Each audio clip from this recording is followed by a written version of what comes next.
रायगड महाराष्ट्रासह देश विदेशातील ताज्या बातम्या पाहण्यासाठी मॅक्स इंडिया लाईव्ह चॅनलला सबस्क्राईब करा आणि बेल आयकॉन दाबायला विसरू नका।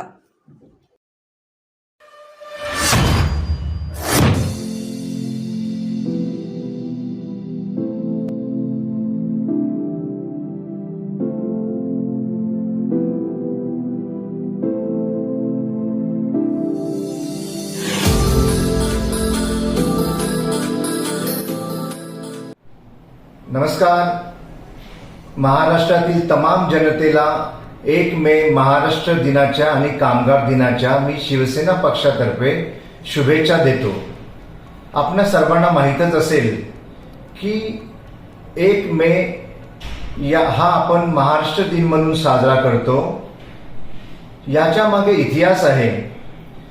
थोड्या वेळापूर्वी मी शिवसेना गांधी पवार गट या गटाच्या प्रवक्ते संजय राऊत यांची पत्रकार परिषद पाहत होतो।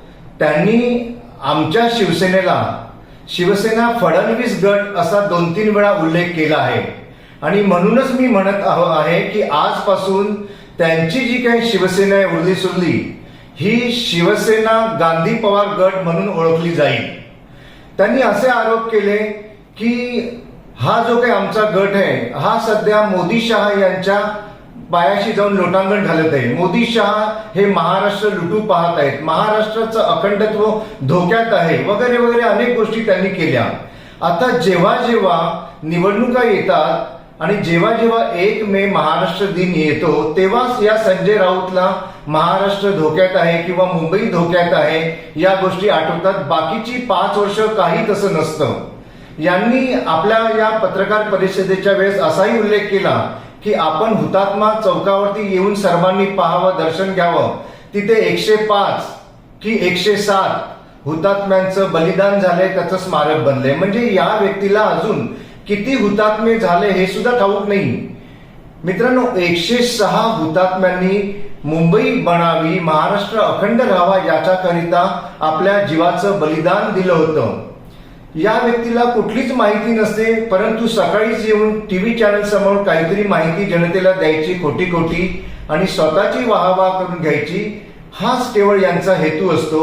परंतु जनता या व्यक्तीला आता पूर्णपणे ओळखू लागलेली आहे आणि यांच्या खोट्या भाषणांना किंवा याच्या खोट्या या जे काही प्रेस कॉन्फरन्स होत असतात यांना आता बळी पडणार नाहीये। माझं आपणा सर्वांना पुन्हा एकदा विनंती आहे की या महाराष्ट्राच्या अखंडत्वाला कसलीही बाधा नाहीये, या देशाच्या घटनेला कसलीही बाधा नाहीये, या देशाच्या आरक्षणाला कसलीही बाधा नाहीये। तेव्हा आपण आदरणीय नरेंद्र मोदीजी आणि आदरणीय राज्याचे मुख्यमंत्री एकनाथजी शिंदे यांच्या पाठीमागे ठामपणे उभे राहूया। जय हिंद, जय महाराष्ट्र।